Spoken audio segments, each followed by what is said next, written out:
믿음의 기도는 병든 사람을 낫게 할 것이며 주님께서도 그를 일으켜 주실 것입니다. 혹시 그가 죄를 지었더라도 용서를 받을 것입니다. 그러므로 여러분은 서로 죄를 고백하고 병이 낫도록 서로 기도하십시오. 의로운 사람의 기도는 능력이 있고 효과가 있습니다. 정말 희망의 소식이지 않습니까? 믿음의 기도는 병든 사람을 낫게 하고 의로운 사람의 기도는 능력이 있고 효과가 있다라고 하니 말입니다. 육신의 병 때문에 신음하는 사람은 하루하루가 절망이고 순간순간이 고통일 텐데 지푸라기라도 잡을 심정에 이 말씀을 듣는다면 각오를 새롭게 다지고 나도 할 수 있다는 그 의지를 다시 불태우게 될 겁니다.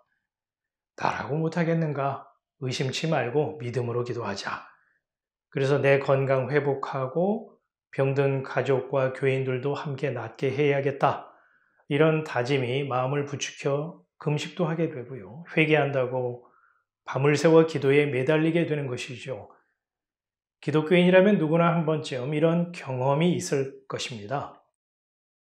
지금도 병 낫기를 바라면서 회개 기도하는 사람들이 적지 않을 것이고, 그렇다 보니 믿음의 기도로 육신의 병이 치유됐다, 이런 그 간증도 자주 듣게 되죠. 교회는 이와 같은 사람들의 심리를 누구보다 잘 알고 있기 때문에 기도에 대한 자세하고도 친절한 안내를 합니다. 물론 그것은 성경에 근거한 성경적 기도법이라고 소개되곤 하죠.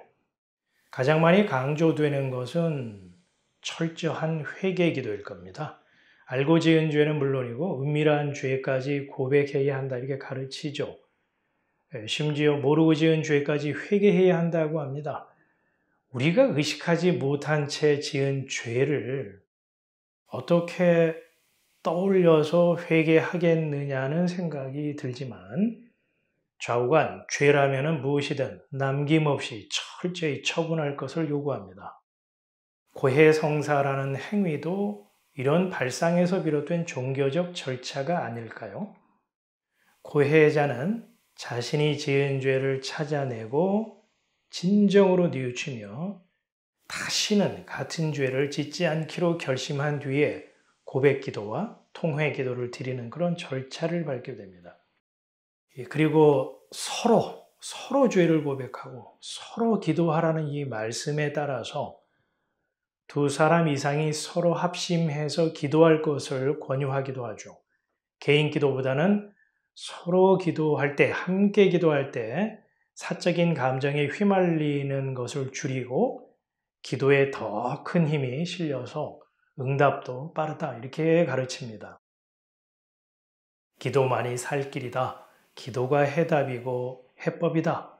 이런 표현도 자주 들을 수 있죠.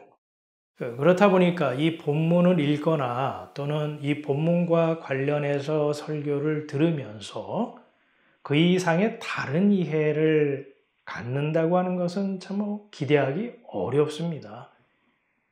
결국 성경이 말하고자 하는 취지와 의미는 온데간데 없이 사라져버리고 사람의 생각으로 성경 말씀을 마음대로 이렇게 취급하는 꼴이 되고 말죠. 야고보가 언급한 죄, 병, 기도는요, 사람들이 일반적으로 이해하는 것과는 상당한 차이가 있습니다. 이 본문에서 말하는 죄는 도덕적 혹은 윤리적인 잘못이나 양심에 거리끼는 문제가 아니거든요. 여기서의 죄는 생명이신 하나님과의 은혜로운 관계가 깨어진 이 파기된 상태를 말합니다. 이는 인간 스스로 해결할 수 없는 문제이죠. 끊어진 관계를 눈물로 호소하고 회개한다고 해서 하나님과의 관계가 다시 이어질 수 있을까요? 종교는 가능하다.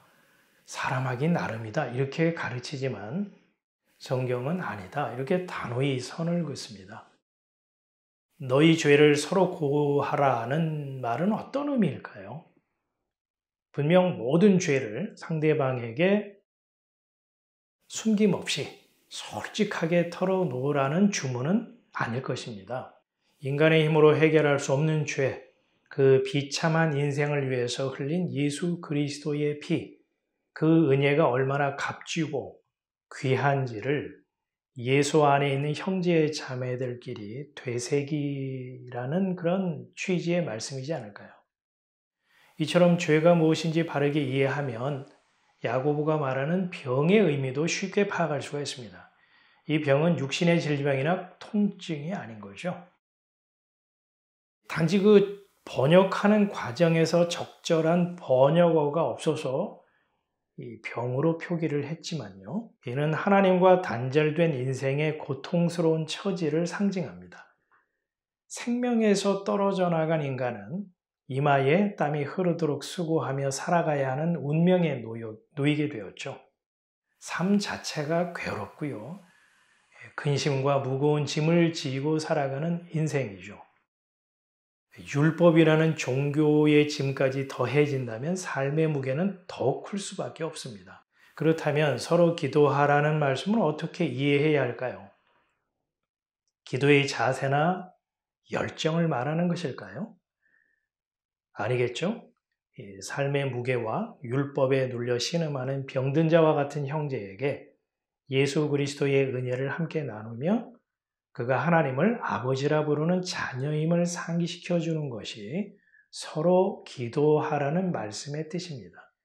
그러니까 기도를 두 손 모아가지고 간절히 빌고 열심히 뭔가를 구하는 종교 행위로만 여긴다면 그것은 성경이 말하는 기도에 대한 매우 빈곤한 이해겠죠. 죄, 병, 기도 이 세 가지 개념의 공통점이 무엇인지 지금쯤이면 눈치챘을 겁니다. 그렇습니다. 이 공통점은요, 바로 말씀입니다. 죄, 병, 기도에 대한 성경적 이해가 없으면요, 사람은 자신만의 해석을 진리라고 믿고 그것을 신앙이라고 이렇게 고착화시킬 수 있습니다. 그렇게 되면 이제 말씀 따로, 내 신앙 따로, 따로따로가 되는 거겠죠. 이 오해가 자주 발생하는 구절 중 하나가요. 의인의 간구는 역사하는 힘이 많다는 겁니다. 이 구절에 대한 오해인데요. 이 어떤 이들은 스스로 의인으로 자신을 인정하면서 자기가 기도하면 엘리야처럼 자연 현상까지 자기 마음대로 다룰 수 있다고 이렇게 과장된 주장을 하기도 합니다. 그걸 자신감이라고 해야 할지 무례함인지 뻔뻔함이라고 해야 할지 참 고민스럽습니다만은 심각한 것은 그것을 강한 믿음이라고 착각한다는 점이죠. 성경에서 말하는 의인이라고 하는 것은요, 예수께서 흘리신 피, 그 대속의 은혜를 입은 자, 그로 인해서 삶의 주도권이 주님에게로 넘어간 자를 뜻합니다. 다 이루었다는 주님의 선언으로 정죄의 조항이 그 율법이 무효 처리된 자, 곧 하나님과 은혜의 관계로 복원된 사람을 성경은 의인이라고 부릅니다. 은혜의 관계로 연합된 사람은 지체의식을 갖게 되겠죠. 즉 예수 그리스도가 머리이시며 자신은 그분의 지체라는 인식 말입니다. 따라서 그의 삶에서 나타나는 열매는 무엇일까요?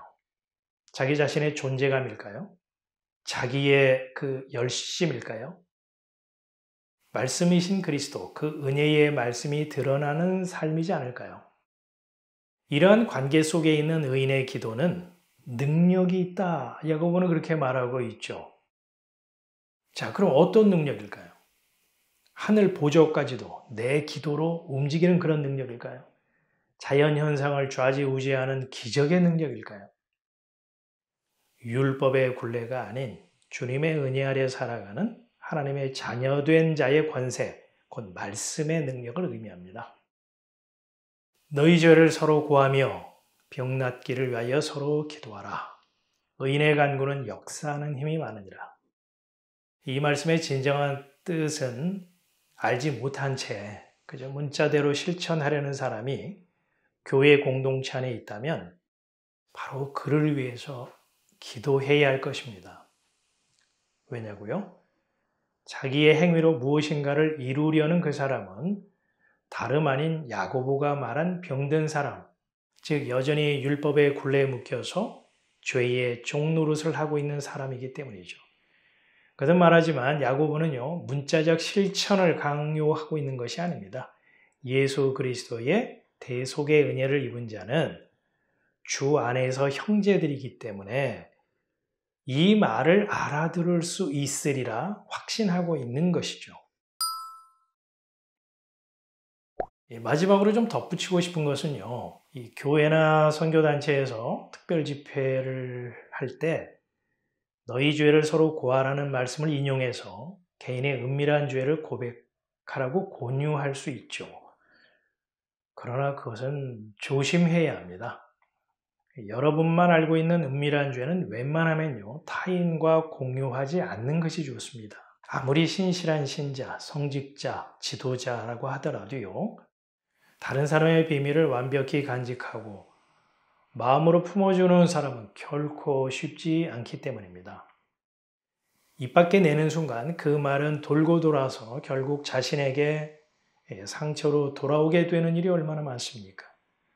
또 그것이 일종의 약점으로 작용하는 경우도 있죠. 관계가 서먹해지고요, 분란이 생길 수도 있습니다. 물론 털어놓고 나면 사이다 효과처럼 속이 시원할 수는 있겠습니다만은 사람에게 자신의 허물을 순순히 오픈한다고 해서 죄가 씻기거나 용서받는 것은 아니죠. 먼저는 사람이 아닌 예수 그리스도께 털어놓아야 하지 않을까요? 나의 허물과 죄를 누구에게 털어놓아야 할지 성경은 교훈하잖아요. 사람들은 가늠하다 현장에서 붙잡힌 여인을 율법에 따라 돌로 쳐 죽이려 했습니다. 그게 율법을 바로 세우는 정의라고 사람들은 생각했거든요. 하지만 예수님은 그 여자에게 나도 너를 정죄하지 않는다 이렇게 말씀을 하셨죠. 예수님의 말씀과 태도는 자칫 오해받을 수가 있는데요. 이는 가늠한 자를 눈 감아 주자거나 흐지부지 덮자 이런 뜻이 아니라고 봅니다. 십자가의 죽음을 염두에 둔 예수님은 첫사람 아담에 속한 자들의 허물과 죄를 몽탕 자신이 짊어짐으로 공의는 예수님이 담당하시고 아울러 대신 피를 흘려 속죄하심으로 죽을 죄인에게 사랑을 베푸시는 율법의 완성자라는 것을 보여주신 사례라고 생각합니다. 따라서 우리의 허물과 죄를 고백할 대상은 율법의 돌을 들고 있는 사람이 아니라 당신의 피 묻은 옷자락으로 덮으시는 예수 그리스도입니다.